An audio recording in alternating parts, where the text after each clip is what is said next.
Major funding for KPBS Evening Edition has been made possible in part by Bill Howe Family of Companies, providing San Diego with plumbing, heating and air, restoration, flood and remodeling services for over 40 years.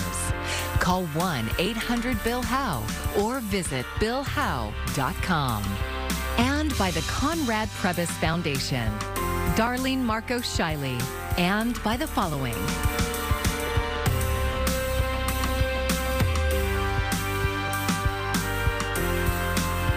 And by viewers like you. Thank you.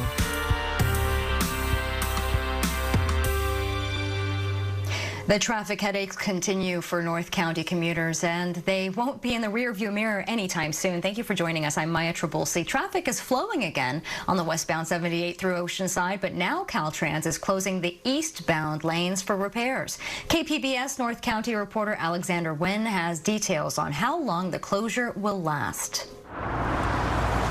It's been 3 weeks since North County motorists have been able to travel down the westbound 78 between College and El Camino Real. A series of heavy storms caused a sinkhole on the westbound lanes. We had a lot of voids underneath the roadway. When crews excavated the site, they found a series of culverts and pipes that needed repairs because of the increased water flow.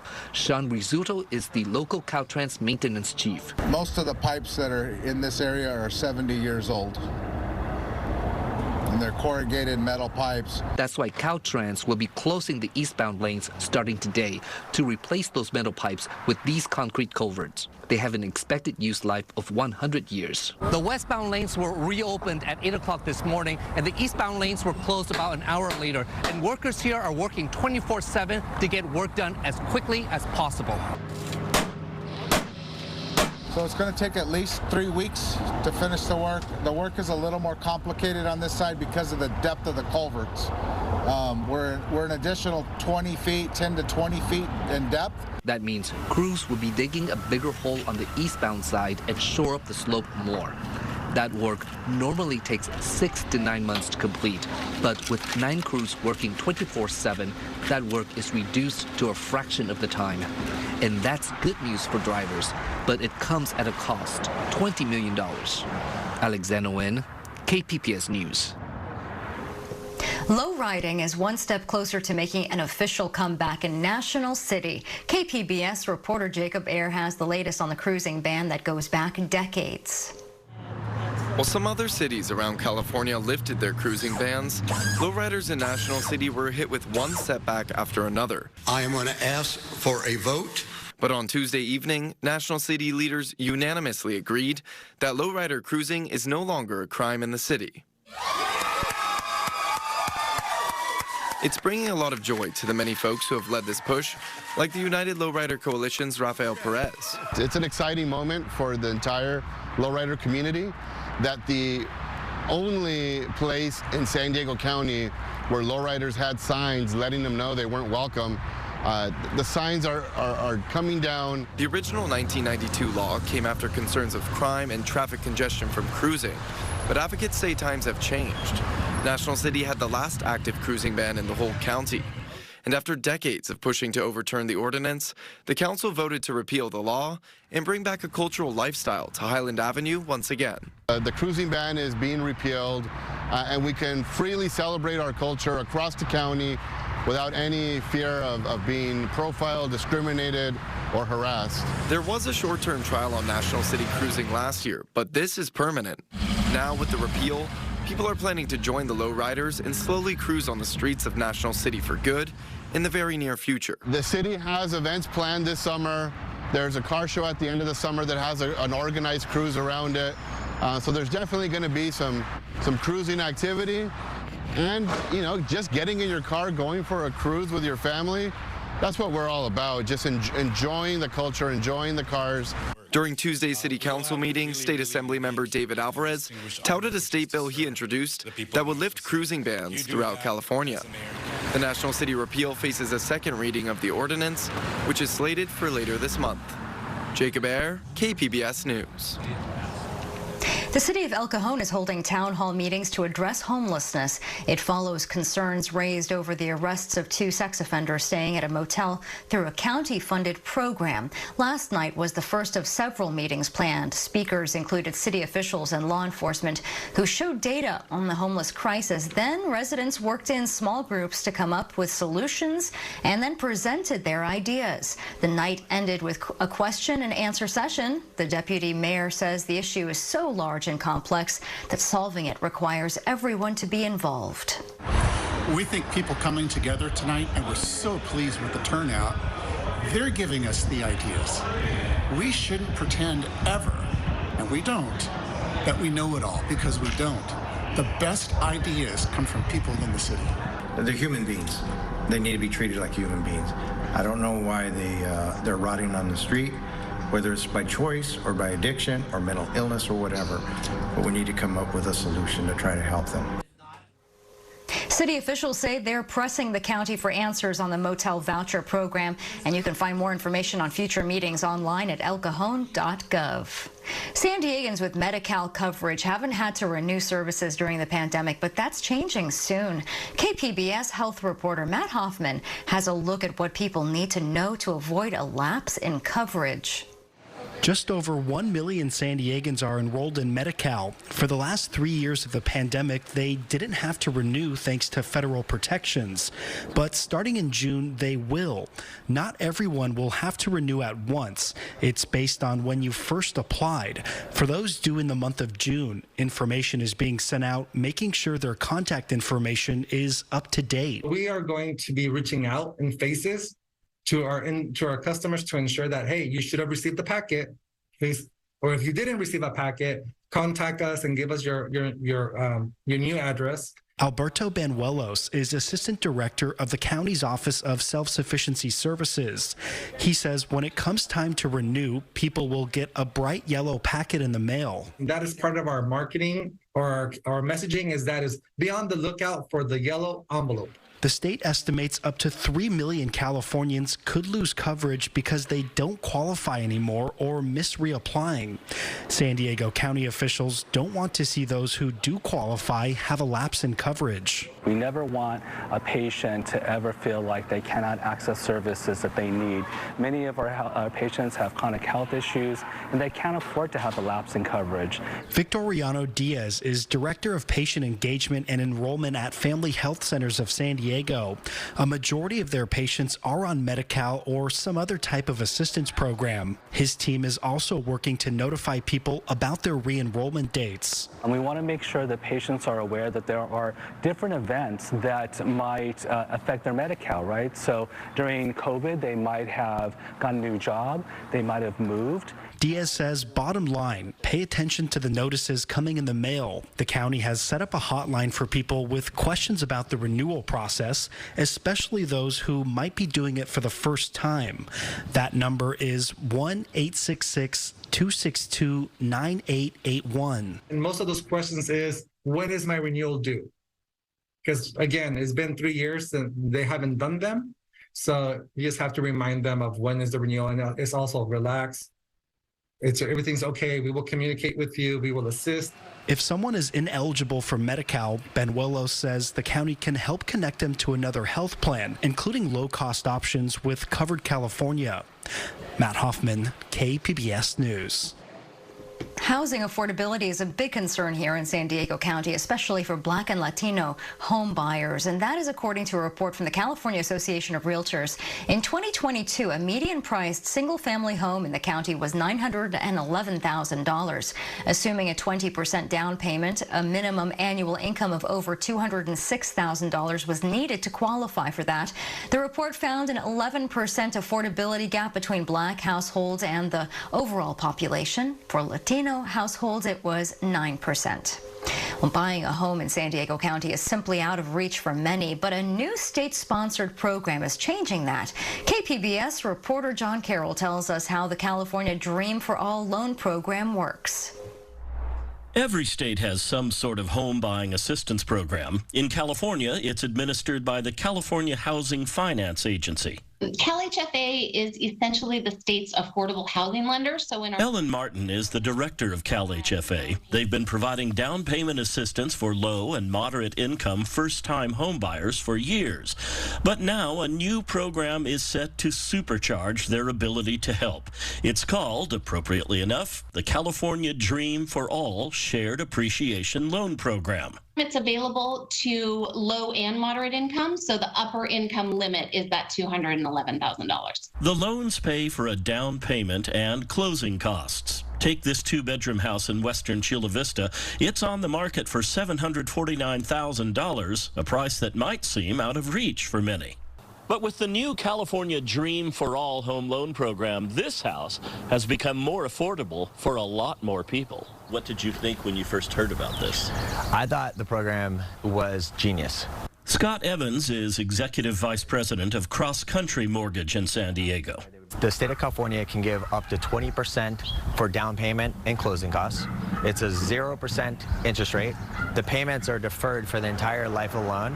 Evans says the loans are a shared equity program. When you sell the property or refinance the loan, they take up to 20% of the appreciation. The homeowner gets to keep 80%. Evans says another thing to consider are the tax breaks that become available when you become a homeowner. That can help offset the cost of mortgage payments. The money the state makes when a home sells or is refinanced goes right back into the program, helping more Californians' dreams of homeownership come true. John Carroll, KPBS News. And if you'd like to learn more, we have information on the loan program and how to apply on our website, kpbs.org. A review of recent gun violence by the Centers for Disease Control suggests shootings are becoming more lethal in the U.S. CDC data shows 57% of gun deaths in 2021 involved people who died at the scene of the shooting, meaning that they could not be treated in a hospital or other health care setting. That's up 9% from 1999. Experts say one factor may be a shift in the types of firearms used, with more military-grade, higher-velocity guns. Overall, the CDC reports 49,000 people died from gun injuries in 2021. A committee appointed by the Pentagon wants to make it harder to get personal firearms on military bases in an effort to reduce suicides. But while Pentagon leaders have embraced some of the group's other ideas, such as increasing mental health care, they have not committed to the gun rules. KPBS military reporter Andrew Dyer has more. A year and a half ago, a 23-year-old Marine in California used a gun he kept in his barracks to kill himself. My name's Tanya Mort. My son is Anthony Molstadt. He was a sergeant in the Marine Corps. He was serving with the 1-7 at 29 Palms. Situated in the Mojave Desert, Marine Corps Base 29 Palms is sprawling and isolated. Firearms are not allowed in the barracks, but periodic room inspections never uncovered it. I honestly believe that if he would not have had that weapon, okay, just those extra few minutes, extra few hours without having that easy access, he would still be here. 100% he would still be here if that gun had been in the armory. You know, we're hearing multiple times from like military lawyers, investigators, law enforcement commanders, quotes and things along the lines of the way that we discovered that this service member had purchased a firearm on base was when they used it to kill themselves. That's Craig Bryant, a clinical psychologist and professor at Ohio State University. He served on the committee, which delivered 127 recommendations. He says access to firearms is especially important. While just over half of all suicides in the U.S. involve guns, that number increases to about 2/3 among active duty military. Bryant says many of those guns were bought at exchanges, on-base department stores that are popular with military shoppers because they're convenient and often less expensive. We very quickly started learning that a significant percentage of service members who were dying by suicide on base were actually purchasing the firearms from that on-base military exchange. Almost 100 military exchanges now sell guns. While the Navy stopped selling them in the 1980s, the Army, Air Force, and Marine Corps exchanges sold more than 84,000 last year. The committee wants the Defense Department to standardize gun sale rules at the exchanges, which vary now because the stores follow state gun laws. Members endorsed a minimum purchase age of 25 and suggested waiting periods, 7 days for firearms and 4 days for ammo following a gun purchase, because, Brian says, many suicides are unplanned. Amongst military personnel, over half, close to 60% of service members who attempt suicide have this rapid intensification, where they first think about suicide on the day that they try to kill themselves. Another key recommendation is that Congress repeal a 2011 law that prohibits the Pentagon from tracking private gun ownership among military personnel. But that could be a hard sell. Matt Sampson is a writer and Marine reservist who reviews tactical gear on his website, Nylon Theory. He says that while the military should do more for service members at risk for suicide, a lot of them might have issues with turning over personal information. There's distrust for enhancing in any way the amount of control that your command can exert over your personal life. Sampson, speaking as a private citizen, not for the Marine Corps, says gun ownership in the military, like among some civilians in the U.S., is normal. And it's not a bad thing at all. There's plenty of people who go and they shoot at the range with their friends recreationally, and it's a good bonding exercise. A spokesperson for the Army and Air Force exchanges said that all merchandise categories are continually reviewed, and the Marine Corps said it will implement any new policies the Pentagon adopts. Meanwhile, the Defense Department has announced a new working group to assess the committee's recommendations. A spokesperson for Defense Secretary Lloyd Austin said in an email that the department would exhaust every effort to promote the wellness, health, and morale of the total force, but did not say when to expect a decision on the recommendations. Tanya Mort, Anthony Molstad's mother, says it can't come soon enough. I'm hoping that enough people make noise, and I want to see changes because I don't want any other mom to go through what I'm going through. Andrew Dyer, KPBS News. And Andrew Dyer's story was included in today's San Diego News Now podcast. It's a mix of local headlines and original reporting from KPBS, and you can stream it anytime, wherever you get your podcast. Extreme weather is moving through the Midwest, putting millions of people at risk, and that includes places like southeast Missouri, where a possible tornado led to several deaths and injuries. Laura Aguirre has an update on some of the damage that we've already seen and the potential for more. Bollinger County, Missouri, hit by a deadly storm in the early morning hours Wednesday. The number of fatalities could rise in the coming hours as state highway police there say search and rescue efforts continue.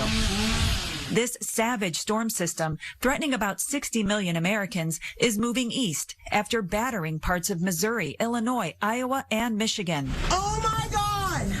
Kelowna, Illinois, still assessing major damage after being hit by at least one of 7 reported tornadoes to roar through that state Tuesday. I mean, we're lucky. I don't know.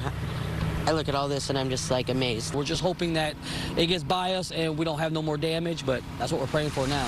Oh, she is a beauty. Oh my God. In neighboring Iowa, tornadoes like this one in Pleasantville Tuesday weren't the only continuing weather threat. Hail the size of baseballs or even larger reported here and in several cities across the Midwest. To the south, more hail and tornado watches in effect for parts of Texas, Oklahoma, and Arkansas, including Little Rock, heavily damaged in last week's severe storms.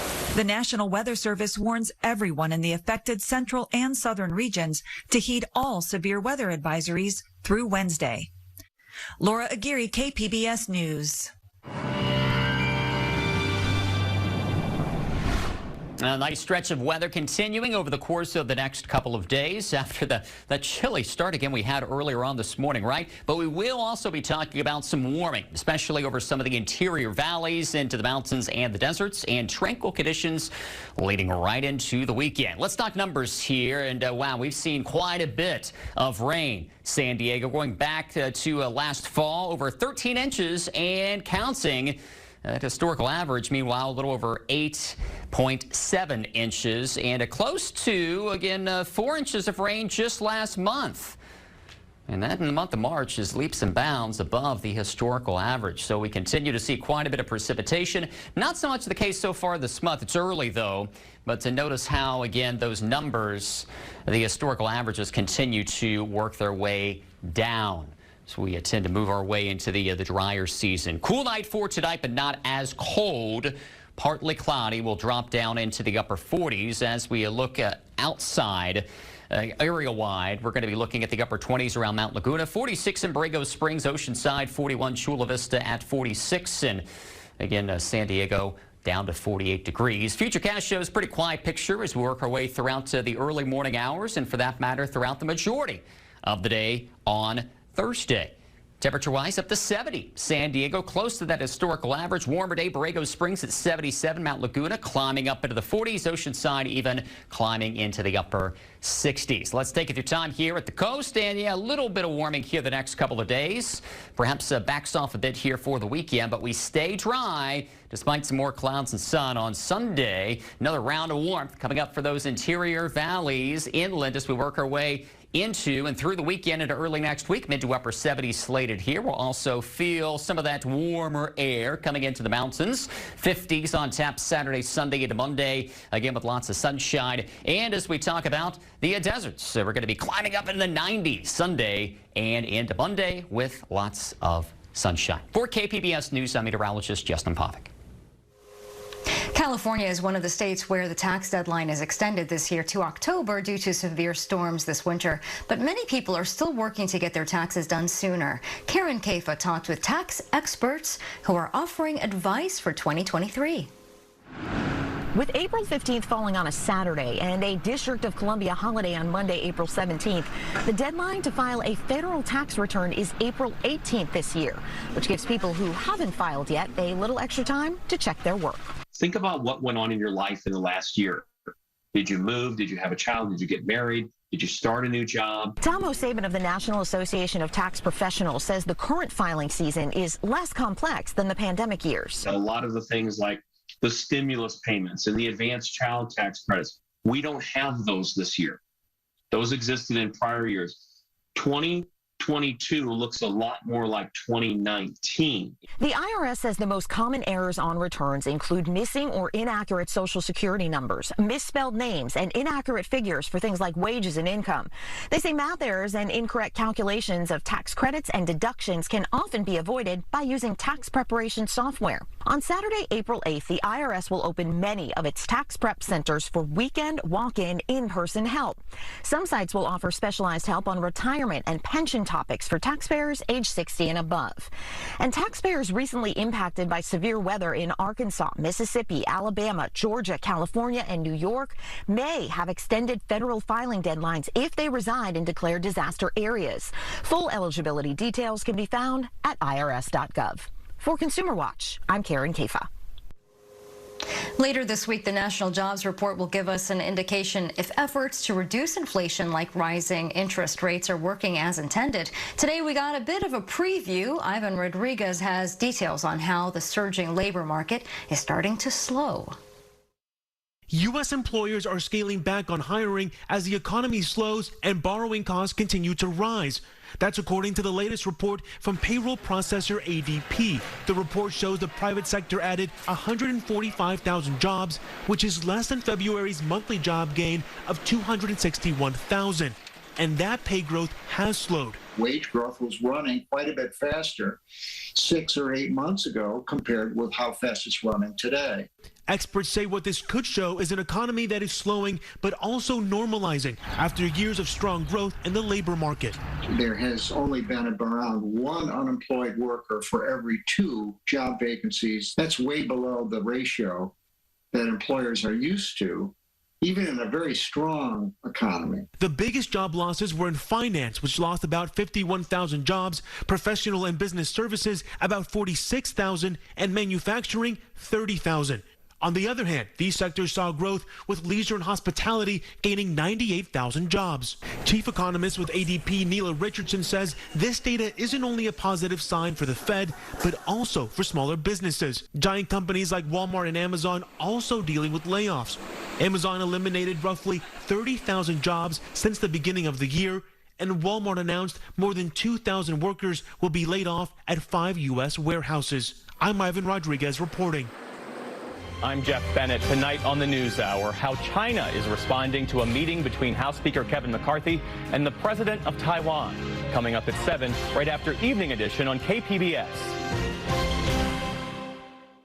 The Padres are enjoying a day off before starting their first road trip of the season tomorrow, and in a couple of weeks, they'll reconnect with one of their star players.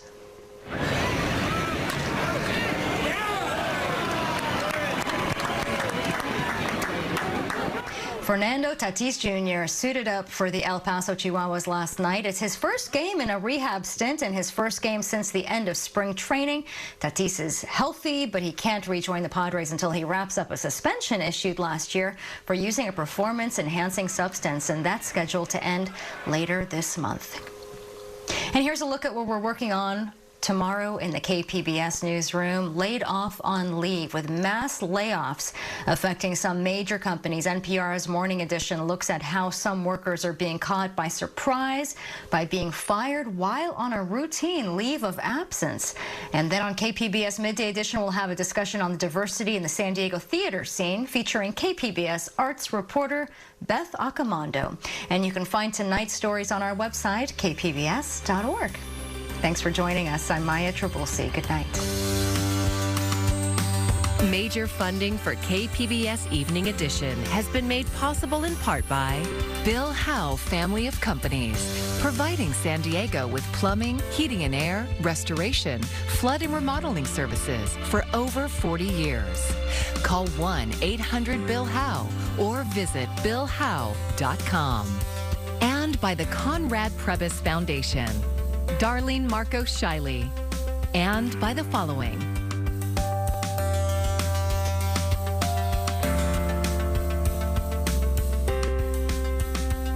And by viewers like you. Thank you.